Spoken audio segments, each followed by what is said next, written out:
নমস্কার বন্ধু, আমি সুমন বিশ্বাস। প্রতিদিন আজও স্বপ্নিল বাংলা ক্লাসের পক্ষ থেকে সকল শিক্ষার্থী বন্ধুকে স্বাগত। দেখো বন্ধু, আজও আমি যেভাবে বর্ণানুক্রমিক বাংলা প্রবাদ প্রবচন ও বাগধারা ক্লাস শুরু করেছিলাম, আজও কিন্তু সেই ধারাটা বজায় রাখবো। সেদিক থেকে আজ আমার দন্তন্য বর্ণ নির্মিত চতুর্থ ক্লাস এবং টোটাল 44 নম্বর ক্লাস। দন্তন্যর উপরে বলতে পারো এটা শেষ ক্লাস। আজকে চেষ্টা করবো বন্ধু যতক্ষণ বাজার চলতে মোটামুটি দন্তন্য নির্মিত প্রবাদ আছে প্রত্যেকটা কমপ্লিট করে দিতে। এবং আজও বন্ধু ক্যামেরা নেপথ্য থেকে গোটা বিষয়টাকে বোঝাবো।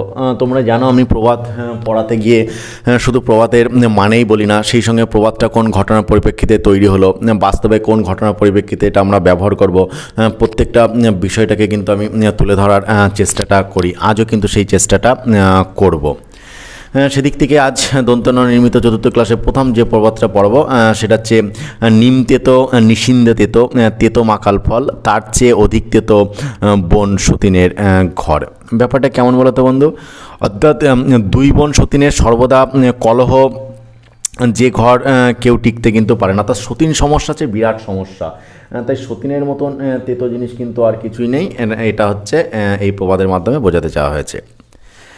তারপর নিম নিষিন্দা যেথা মানুষ করি মরে সেতা, মানে হচ্ছে ব্যাপারটা কেমন? অর্থাৎ নিম এবং নিষিন্দা গাছের হাওয়া স্বাস্থ্যকর এবং রোগনাশক, সুতরাং অকাল মৃত্যু কিন্তু নিবারক।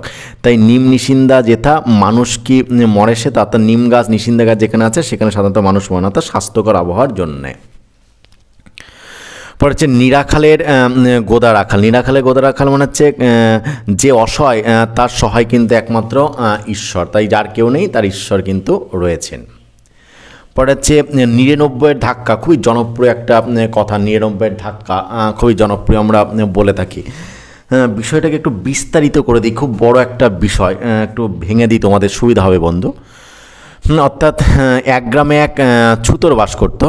সে প্রতিদিন কাঠের কাজ করে 1 টাকা 1.5 টাকা রোজগার করত।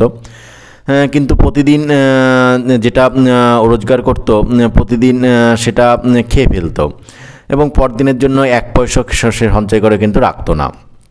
ফলে ছুতোরের সঙ্গে এক সুবর্ণ বণিকের বন্ধুত্ব হয়। ওই বণিকের পুকুরে ছুতোরের স্ত্রী প্রত্যহ স্নান করত এবং জল আনতে যেত। ঘাটে বণিকের পত্নীর সঙ্গে সাংসারিক গল্প হতো। এতে বণিকের পত্নী প্রতিদিন ওদের ভোজনের পারিপাট্যের কথা শুনত, কিন্তু লজ্জায় নিজের সাকান্নের কথা সে বলতে পারত না। তারপরে যেটা হয়ে থাকে, এরপরে সে প্রতিদিন বাড়িতে এসে বণিককে ভর্ৎসনা করত এবং ছুতা রোজ আনে রোজ খায়। তার এত আহারের পারিপাট্য আর তাহাদের এত অর্থ থাকতো, সাকান্ন ভোজন এটা কী করে হয়? ফলে স্ত্রী তিরস্কারে জ্বালাতন হয়ে বণিক ভাবল এর একটা উপায় বের করতেই হবে, নতুবা বাড়িতে আবার টিকা দায় হয়ে যাচ্ছে। এই ভেবে একদিন বণিক সন্ধ্যার পর বেড়াতে বেড়াতে বন্ধুর বাড়িতে উপস্থিত হলো এবং ছুতোর মহা আনন্দিত হয়ে বন্ধুকে বসালো এবং জল জোগাদি খাবার মোটামুটি যতটা পারল বন্ধুর জন্যে জোগালো। কিছুক্ষণ পরে বণিক চলে গেলে ছুতোর দেখলো বিছানার একপাশে একটা টাকার তোড়া পড়ে আছে। বন্ধু এটা ফেলে গিয়েছে ভেবে ছুতার তোড়া লইয়া বণিকের বাড়িতে উপস্থিত হলো, কিন্তু বণিক এটা নিজের বলে স্বীকার করলো না। তখন ছুতার ঘরে ফেলে এসে তোড়া খুলে দেখলো তাতে 99টি টাকা রয়েছে। ছুতার ভাবলো আমি তো কিছুই সঞ্চয় করতে পারি নাই, তাহলে ঈশ্বর আমাকে এই টাকাগুলি দিয়েছেন। কাল আর একটি টাকা দিয়ে একে পুরো 100 আমি টাকা বানাবো। পরদিন ছুতার যেটা উপার্জন করলো সেটা হতে একটি টাকা সঞ্চয় করে বাকি কয় আনার মধ্যে আহারাদি ব্যয় নির্বাহ করলো। তারপর এই 100 টাকাকে 200-তে পরিণত করার জন্য তার ইচ্ছা জেগে উঠল এবং প্রতিদিন কিছু কিছু সঞ্চয় করায় তার আস্তে আস্তে 400 টাকা হয়ে উঠল। কিন্তু এখন আর সে ভোজনের পারিপাট্য আর নেই। এখন বণিকের যে দশা তারও সেই দশা। বণিক এটা শুনে একদিন হাসতে হাসতে বলল, ভাই এবার আমাকে সেই 99 টাকা ফিরে দাও। ছুতার বলল, সে কি করে হয়? তখন বণিক সকল কথা খুলে বলল, তোমাকে 99-এর ধাক্কায় ফেলিবার জন্যই আমি স্বেচ্ছায় তোড়াটি ফেলে গিয়েছিলাম। ছুতার বন্ধুর টাকাগুলি ফেরত দিল, কিন্তু তাকে এই 99 ধাক্কা সামলাইতে আজীবন পরিশ্রম করে অনেক টাকা জমাইতে কিন্তু হয়েছিল। এই কারণে বলা হয়ে থাকে কিন্তু 99 ধাক্কা। এইভাবে প্রবাদটা কিন্তু বর্তমানে কিন্তু এসেছে। অর্থাৎ একটা জায়গায় যাওয়ার পরে মানুষকে তখন কিছু করতেই হয়, তখন আর কিছু কিন্তু করার থাকে না। তবে পণ্যর মাঝে বন্ধুদের একটা কথা বলে রাখি যে শিক্ষাকে সকলের দুয়ারে দুয়ারে পৌঁছে দেওয়া পুণ্যের কাজ। তাই এখনও পর্যন্ত যারা তোমাদের প্রিয় স্বপ্নিল বাংলা চ্যানেলটাকে সাবস্ক্রাইব করেনি, তারা সাবস্ক্রাইব করে পাশে থাকা বেল আইকনটাকে প্রেস করে দিও সবার আগে সমস্ত ভিডিওর আপডেট পেতে। এরপরে হচ্ছে নির্গুণ পুরুষের আদরের অর্থাৎ 3 গুণ ঝাল। মানে যেমন পচা আদার ঝাঁজ বেশি, সেইরূপ যে পুরুষের কোনো গুণ নেই তার ক্রোধের মাত্রা অন্যের অপেক্ষা 3 গুণ বেশি হয়ে থাকে, এটাই এর মাধ্যমে বোঝানো হয়। পরটা নির্ধনের ধন অথর্বের যৌবন। ব্যাপারটা কেমন? অর্থাৎ নির্ধন ব্যক্তি হঠাৎ ধনী হইলে এবং অথর্ব অর্থাৎ যে দাঁড়াইতে পারে না বা চলতে অশক্ত তার হঠাৎ যৌবন হইলে গর্বের ওরা ধরাকে কিন্তু সরা জ্ঞান করে থাকে, এই অর্থে এটা কিন্তু ব্যবহৃত হয়। পরটা হচ্ছে নির্ধনের ধন হলে দিনে দেখে তারা। খুবই জনপ্রিয় একটা কথা। অর্থাৎ নির্ধন ব্যক্তি হঠাৎ ধনী হলে সে দিনের বেলা আকাশে তারা দেখে, অর্থাৎ সে অহংকারে সকলকে কিন্তু তুচ্ছ জ্ঞান করতে থাকে। এরপর হচ্ছে নির্বিষ সাপের কুলোপনা চক্র। মানে যে পুরুষের কোনো গুণ নেই অথচ যথেষ্ট ক্রোধ আছে, অথবা যার ক্ষমতা নেই কিন্তু মুখে বড়াই আছে, তাকে বলা আছে নির্বিষ সাপ। অর্থাৎ যে সাপের বিষ নেই, গায়ে কাটা কাটা দাগ, চক্র চক্র দাগ দেখেই মনে হয় যেন বিরাট একটা ব্যাপার। পরটা হচ্ছে নিজ যদি উচ্চভাষে সুবুদ্ধি উড়ায় হাসে। খুবই জনপ্রিয় একটা কথা। অর্থাৎ ইতর লোককে কোনো অপমানজনক বাক্য প্রয়োগ করলে বুদ্ধিমান ব্যক্তি তাতে কান দেয় না, কারণ সেই কথা নিয়ে ছোট লোকের সঙ্গে বাদানুবাদ করতে তাতে ভদ্রলোকের অপমান এবং ছোট লোককে প্রশ্রয় দেওয়া হয়। তাই বলে নিজ যদি উচ্চে ভাষে সুবুদ্ধি ওড়ায় হেসে। ওটা নুন আনতে পান্তা ফুরায়। খুবই জনপ্রিয় একটা প্রবাদ। অর্থাৎ কোনো কাজের উদ্যোগ করতে করতে কার্যের প্রয়োজন ফুরিয়ে যায়, অর্থাৎ সাজ করতে করতে দোল ফুরে। নুন আনতে পান্তা ফুরায় মানে কি? অতি কষ্টে জীবনযাপন করা বলতে পারো। পরে নুন খাই যার গুণ গাই তার। অর্থাৎ উপকারকের পক্ষ হয়ে কথা বললে এই প্রবাদ কিন্তু প্রযুক্ত। অর্থাৎ যার কাছ থেকে উপকার পাচ্ছি আমি তার কথাই মানব বা তার কথাই তার গুণগান গাইব, এটা স্বাভাবিক। পরটা নুন খেয়ে নিমক হারামি। নুন খেয়ে নিমক হারামি মানে অর্থাৎ মুসলমান ধর্মে যার নুন খাওয়া যায় তার অনিষ্ট করলে তাকে বলা হচ্ছে নিমক হারামি বলে। এটা অতিশয় কিন্তু পাপ। তাই নুন খেয়ে নিমক হারামি হচ্ছে যার নুন খেয়েছো, যার দ্বারা উপকৃত হয়েছো, তার কখনোই কিন্তু ক্ষতি করা উচিত নয়। পর হচ্ছে নুন খেলে গুণ মানে। নুন খেলে গুণ মানে মানে কি? ব্যাপারটা হচ্ছে এরকম যে অর্থাৎ যার নুন খাওয়া যায় তার গুণ স্বীকার করতে হয়। যার থেকে তুমি উপকার পেয়েছো তার উপকারের চেষ্টা কিন্তু সবসময় করা উচিত। তাই নতুন নতুন তেঁতুলের বিচি পুরান হলে আতায় বাতায় গুজি। মানে নতুন অবস্থায় আদর থাকে, পুরাতন হয়ে গেলে কিন্তু সে আদর থাকে না। বাড়িতে দেখবো নতুন নতুন বিয়ে করানোর পরে মানুষ বউ নিয়ে এমন ভাব দেখায়, মানে কি বলবো, জীবনে উদাহরণ দেখেনি। 2-5 মাস যাওয়ার পরে তখন ফুটবলের মতন সব লাথিগুতো হতে থাকে। ইংরেজিতে এই প্রবাদটা এভাবে ব্যবহৃত হয় যে ফ্যামিলিয়ারিটি ব্রিডস কন্টেম্পট। তারপর হচ্ছে নূতন নূতন ন করা পুরাণ হলে ছ করা। ব্যাপারটা অর্থাৎ সকল জিনিসেই নূতনের দাম বেশি। নূতনে যেমন আদর থাকে পুরাতনে তেমন কিন্তু আদর থাকে না। তো হচ্ছে নতুন যোগীর ভিক্ষা নাই। মানে কি? যে নতুন যোগী সেজেছে অর্থাৎ সে সহজে কিন্তু ভিক্ষা পায় না, কারণ সে পুরাতন যোগীর ন্যায় তখন কখনো বাক চাতুরিতে অভ্যস্ত হয়নি। কোনো কার্য নতুন আরম্ভ করলে তাতে প্রথম প্রথম তেমন ফল পাওয়া যায় না, কারণ জ্ঞানটা কম থাকে বলে ফলটা কিন্তু কম পাওয়া যায়। ফলে পুরনো হয়ে গেলে, অভিজ্ঞতা হয়ে গেলে কিন্তু ফল পাওয়ার সম্ভাবনাটা বেশি। তা হচ্ছে ন্যাকড়ার আগুন। ন্যাকড়ার আগুন মানে হচ্ছে ন্যাকড়ার স্তূপে আগুন লাগলে সেটা কিন্তু ধীরে ধীরে বহু সময় ধরে পুড়তে থাকে, অর্থাৎ তার ভিতর আগুন থাকে, সহজে নেবে না। ফলে কোনো কাজ ধীরে ধীরে বহুদিন ধরে যদি হতে থাকে এবং কোনো রাগ সে সময়ের মধ্যে যদি থেমে যাওয়া উচিত সে সময়ের মধ্যে না থেমে মধ্যে মধ্যে যদি জ্বলে ওঠে তাকে তখন বলা হচ্ছে ন্যাকড়ার আগুন। অর্থাৎ ন্যাকড়ার মধ্যে আগুন যেমন থাকে আস্তে আস্তে জ্বলে ওঠে, রাগ যদি মনের মধ্যে পুষে রাখা হয় মাঝে মাঝে জ্বলে ওঠে, তখন তাকে বলা হচ্ছে কিন্তু ন্যাকড়ার আগুন।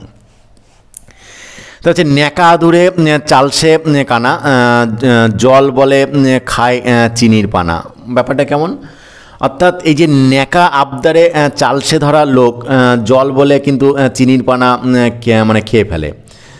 ব্যাপারটা হচ্ছে যদি কোনো লোক জেনে শুনে মানে প্রয়োজনীয় জিনিস অপেক্ষা উৎকৃষ্ট জিনিস লয় এবং জিজ্ঞাসা করলে বলে ভুলে নিয়েছি, তবে তার প্রতি কিন্তু এই প্রবাদটা কিন্তু ব্যবহৃত হয়। এই যে ন্যাকা আদুরে চাল শেখানা, চাল শেখানা মানে কি ইচ্ছা করে কানার ভান করা, বোঝা গেল তো? তাই বলছে জল বলে খায় চিনির পানা। বলছে ন্যাংটার গলায় মতির মালা, মানে কি যার যেটা সাজে না তাকে যদি সেই বস্তু দিয়ে সাজানো হয় তখন বলা হচ্ছে ন্যাংটার গলায় মতির মালা। মতি মানে হচ্ছে মুক্তোর মালা। আবার ন্যাংটার নেই বাটপেরের ভয়, অসাধারণ জনপ্রিয় প্রবাদ, এটা আমি খুব বলি।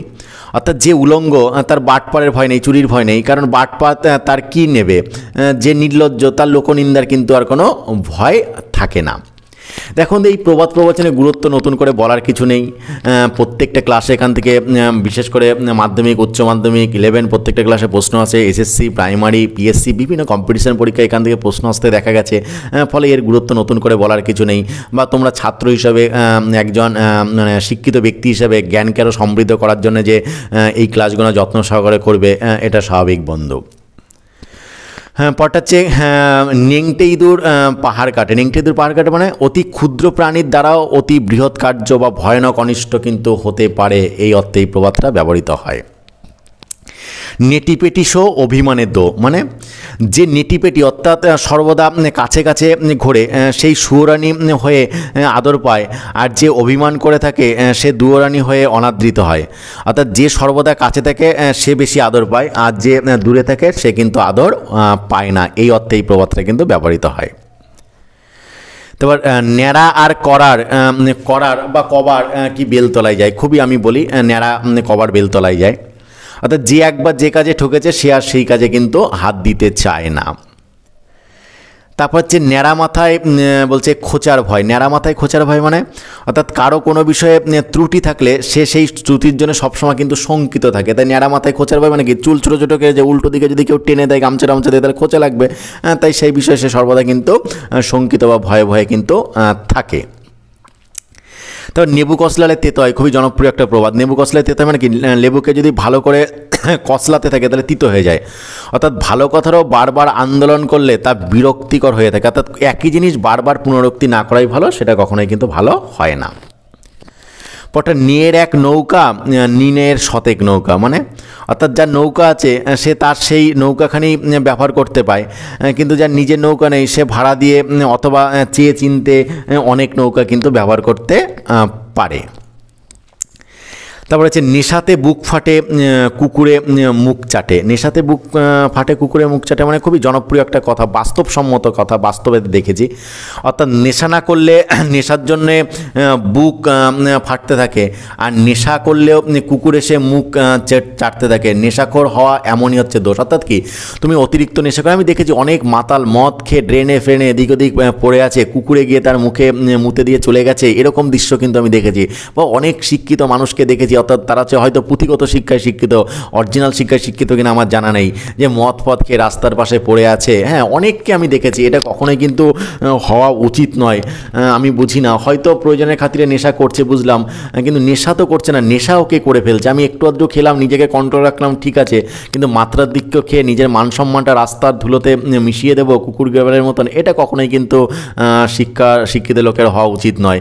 যদি হয়ে থাকে তাহলে জীবনে এরকম দশা হবে, নেশাতে বুক ফাটে আর কুকুর হচ্ছে মুখ চাটে। দেখো বন্ধু, এই যে বর্ণানুক্রমিক প্রবাদ প্রবচনে যে ক্লাসটা শুরু করেছিলাম, তোমরা জানো আজকে দন্তন্য নির্মিত চতুর্থ ক্লাস এবং টোটাল 44 নম্বর ক্লাস। আজকে বলেছিলাম দন্তন্য নির্মিত চতুর্থ ক্লাসে টোটাল সমস্ত জনপ্রিয় দন্তন্য প্রবাদ প্রবচন শেষ করব। আজকে শেষই করে দেওয়ার কিন্তু চেষ্টাটা করব, তাহলে কিন্তু মোটামুটি ভাবে পরের দিন আমি পনির্মিত বর্ণে চলে যেতে পারবো। এই দন্তন্য নির্মিত পরবর্তী যে জনপ্রিয় প্রবাদটা সেটা হচ্ছে ন্যাকাবোকা ঢলঢলে কাছা, তিনে প্রত্যয় করোনা বাছা। মানে ন্যাকা অর্থাৎ যে জেনে শুনে অজ্ঞতা প্রকাশ করে তাকে কখনো প্রত্যয় বা বিশ্বাস করতে নেই। যে বোকা কিছুই বুঝতে পারে না তাকে কখনো কিন্তু বিশ্বাস করতে নেই। তাকে বিশ্বাস করলে বুদ্ধির দোষে কখন কি বিপদে ফেলবে তুমি জানো না। আবার যার কাছা ঢলঢলে অর্থাৎ সকল বিষয় আলগা, হ্যাঁ, অর্থাৎ যে সাধারণ একটু উচ্ছৃঙ্খল পনা হয়ে থাকে, তাকেও কখনো কিন্তু বিশ্বাস করতে নেই। তাই ন্যাকা লোককে, বোকা লোককে আর ঢলঢলে কাছা, যে কোনো সময় জামা প্যান্ট খুলে পড়ে যেতে পারে, এরকম উচ্ছৃঙ্খল ব্যক্তিকে কখনো বিশ্বাস করতে নেই। বিশ্বাস করলে কিন্তু ঠকতে কিন্তু তোমাকেই হবে, বা বিপদে কিন্তু তোমাকেই কিন্তু পড়তে হবে। এই কারণেই গ্রামে দীর্ঘদিন ধরে ঘটে যাওয়া এই অভিজ্ঞতার পরিপ্রেক্ষিতে তৈরি হয়েছে ন্যাকা বোকা ঢলঢলে কাছা, তিনে প্রত্যয় করোনা বাঁচা। আশা করছি বন্ধু আজও দন্তন্য নির্মিত চতুর্থ ক্লাসে বা শেষ ক্লাসের টোটাল প্রবাদ প্রবচনের 44 নম্বর ক্লাসে তোমাদের একটা